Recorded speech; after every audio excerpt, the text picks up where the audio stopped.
Ever buy a new car only to regret it fast? Some vehicles barely make it to 50,000 miles without major issues. From engine failures to transmission nightmares, these 8 cars have serious flaws. Grab a drink, let's break down the worst offenders. Let's start with the early 2000s Nissan Murano, a crossover that promised a smooth, luxurious experience but often fell short on dependability. These first-generation Muranos were equipped with a 3.5-liter VQ35DE V6 engine, producing around 245 horsepower and 240 pound-feet of torque. While the engine itself wasn't the primary culprit, it was mated to a continuously variable transmission or CVT. That's where all the problems seem to come from. These early CVTs, which are designed for smooth gearless acceleration, weren't very robust. The internal belt mechanism was prone to slipping and premature failure, especially when the vehicles approached 40 to 50,000 miles. That could lead to a complete transmission replacement, which could easily set you back $4,000 to $6,000. Furthermore, the Murano had some reports of power steering pump failure that added to these already expensive issues, as they had problems like internal seals that would blow due to high pressure. Leaking valve covers due to poor material selection was also an area of concern, which caused unnecessary oil leaks which led to major headaches for most of their owners. This crossover often seemed to be more of a breakdown liability than the practical family car it was marketed to be. Next up, the Chevrolet Aveo, a subcompact car aimed at being affordable and basic. Under the hood of these early Aveos, you'd find a 1.6-liter inline-4 engine, making around 103 horsepower and 107 pound-feet of torque. Though very economical, the real reason for these little engines was to try to cut costs when building these little trash machines. However, it seemed like all that savings came back to bite the customers, as major issues were so commonly found among their owners. For example, timing belt issues were extremely prevalent, which could lead to catastrophic engine damage if the belt snapped due to weak rubber composition. Owners also commonly reported premature piston ring failures, often occurring before reaching even the 40,000-mile marker. The worst part is that due to low power and a very underpowered body, any minor transmission problems such as slipping gear ratios or failing sensors seem even more major with lack of power in them.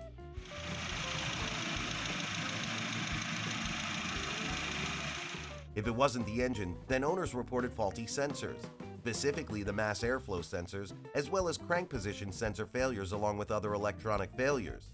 And that's only if you manage to dodge paint chipping issues and undercarriage rust. These altogether make an uninspiring recipe for vehicle dependability, more like a parts failure recipe that's good to use by these manufacturers. Now, let's hop on over to Europe for the 2006 to 2008 Volkswagen Passat.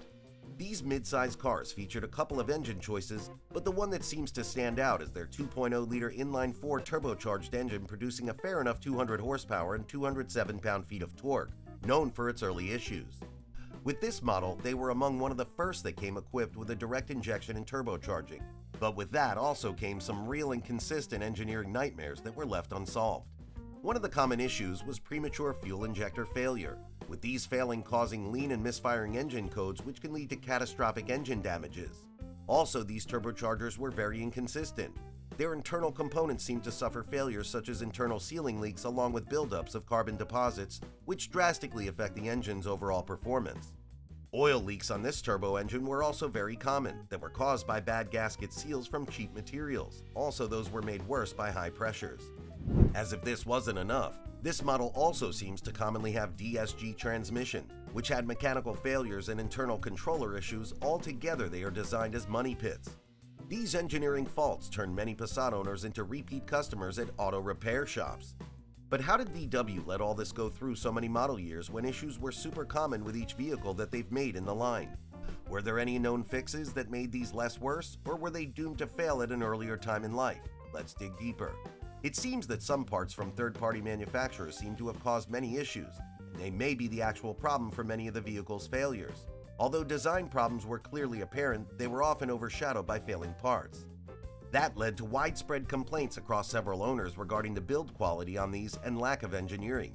Even with VW's famous German engineering name, these components seem to be made up of materials that weren't strong or heat-resistant enough. It simply shows they're willing to cut corners in areas people are least likely to see, which results in big issues with reliability. What's more alarming is that the fixes VW rolled out seem to make only tiny or sometimes even non-existent changes. This only proved how major design flaws on their platforms really were at the time. Sadly, all that meant high repair bills that owners had to pay for vehicles that aren't reliable to start with. Alright, here's the thing. Sometimes the problems with these vehicles aren't just design flaws, but about suppliers being sneaky. Vehicle manufacturers buy components from many different suppliers. They also play price wars that push for cheap but not efficient parts. Now, what does that do to us as consumers? If a car maker selects some shady part manufacturers in their list, this ends up leading to lots of premature parts failures that nobody had the expectation on them when the vehicles came out, which only results into lots of unnecessary headaches for us customers. This highlights the problem of trusting even big car companies, as if this is not the case at all with the vehicles built these days. So keep that in mind the next time you're shopping for that new ride. Don't just believe the brand, do some thorough digging. Let's now talk about the early Jeep Compass. Marketed as a capable crossover, but they ended up doing almost anything else than what they were designed for. Its front-wheel drive platform doesn't allow them to be very off-road focused, even though the styling gives that impression. In fact, this is what misleads lots of the people, as most went to it to do the exact opposite. It was often powered by a 2.0-liter or 2.4-liter inline four-cylinder engine making around 158 to 172 horsepower and around 141 to 165 pound-feet of torque respectively.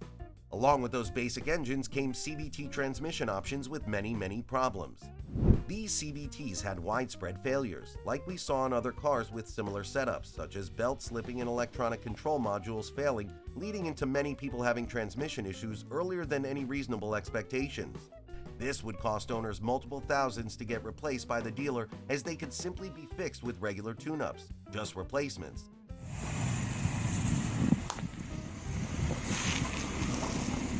This, on top of consistent timing chain issues, made them even more problematic. Adding on to its unreliable drivetrain system, many suspension and brake issues made the already frustrating system seem worse, on top of electronic problems with power windows and failing sensors, making this vehicle a recipe for disasters, as these things should not just be seen on any reliable vehicle in general, an experience a lot of Compass owners were sadly living and experiencing in those eras. Next, let's get small again and move over to the early generation Mini Coopers. While these things might look amazing and unique, these small rides often had major flaws. These came with a variety of engines, but a common one was a 1.6-liter inline-4 with supercharged and turbocharged version options too, producing somewhere between 115 horsepower and upwards of 200 horsepower with different types of options. You chose for its platform and body, but the engines in these specific model ranges seemed to suffer all kinds of things, mainly due to very little power band it offered for those models and high boost pressures, which seemed to shorten turbo lifespan, along with problems from its bad PCV valve. This caused the engines in them to have massive issues with oil leaks and excessive oil consumption. Most engine components in these vehicles seem to simply not last. It doesn't end there. The clutch and transmissions, both automatic and manual, were incredibly weak in these, as lots of owners would regularly be required to spend big bucks just to get them changed, with manual clutches even less likely to live a life of 50,000 miles of good driving. Adding all the already complicated and known issues of its underbody suspension systems that commonly fail early, this created a perfect storm of headaches with an amazing design that simply did not live up to its potential in any regard due to its overcomplication, bad component choices from shady suppliers. All in all, they weren't built with high-level longevity as their priority, sadly. The Chrysler 200 is our next choice, a car that was intended to give better and improved value than what its predecessor gave, but it quickly became clear they weren't going to. These came with several engine choices, mainly between 2.4-liter four-cylinder producing 173 horsepower and 166 pound-feet of torque, to their 3.6-liter V6 options that made over 280-plus horsepower, along with a 6-speed transmission. Of a Chrysler 200, a 2016. It's pretty loud when you start it up, so get the multi-air 2.4 liter. No matter what you choose, all variations had massive known transmission failure rates very commonly reported and recorded. Its internal mechanical failures, such as failing clutches and gears, are things of everyday occurrences while in motion, along with many different modules being notorious for going bad without even reasons, such as failing sensors and engine computers, were some things Chrysler simply couldn't understand for this line. Not only were they unable to create any consistency, but also the general materials inside them were cheaply sourced out and seemed to break with basic use or even without people touching them, such as interior trim plastics. Owners have reported the failure rates are very high, which is just unbelievable in this era, as they are filled with a ton of consistent mechanical and build issues. from engines, transmissions, to interiors, which ultimately cause too many major repairs way too early. Let's hop into the very luxurious, very expensive SUV called the Range Rover. These very fancy vehicles might come with luxury features that you can barely even expect from a car. These behemoths usually packed engines ranging between 4.2 or 4.4-liter V8 options that also come with supercharged versions. Though all these things seem amazing on paper, that is the furthest it goes, as reality in terms of durability seems to say otherwise. Most owners reported tons of issues within their ownership, from major problems in its air suspension components, which are very commonly prone to have air leaks, along with compressor failures due to the weight issues these SUVs carry, to even further problems from the already complex engines and cooling systems, such as the commonly occurring head gasket failures or even timing change and gear-related issues. These engines were clearly known to have lots of parts that did not have the best reliability and manufacturing design choices to them, causing too much downtime with this otherwise amazing-looking vehicles. All of that, and we did not even get to talking about the electrical problems such as failed window controllers or infotainment failures. Also, its European engineering did not make things easy either. It required mechanics with highly specific skill sets to understand. Overall, they made you feel like you're putting your money into a well that's impossible to get anything out of. So why would people pay this much money for such troublesome cars? Isn't a brand's reputation everything in such scenarios? Should we still buy them for this fact? Let's look at more specific factors on this to help better the discussion on such brands. When you buy vehicles from big brands, what you see as part of their reputations often are things that used to happen many years ago, long before that vehicle's current modern era, and in some scenarios that could even mean something along the line of 20 to 30 plus years. This ends up getting some bias and also the perception of it was so good back then, so it still has to be. Sadly, what ends up being the case on most is they tend to suffer just as any other car while carrying the extra fancy sticker price tag that is given just for name value. In this specific case, a lot of the times these were the top tier most amazing versions in the lineup that just got tons of attention in those times, when reality was totally different, just more style over substance. To finish up this bad list, let's take one more deep dive on a small Italian model car, the Fiat 500. This tiny but iconic model from Fiat sold in pretty good quantities just due to the unique appearance of the tiny little ride. They commonly packed a 1.4-liter four-cylinder producing around 100 to 110 horsepower and about 100 pound-feet of torque. Under this platform came a 5 or 6-speed transmission option with lots of flaws to them. For instance, they are well documented with very premature failures such as clutch issues from manual models to full auto gearbox fails that are seen earlier than people should have seen with so little usage.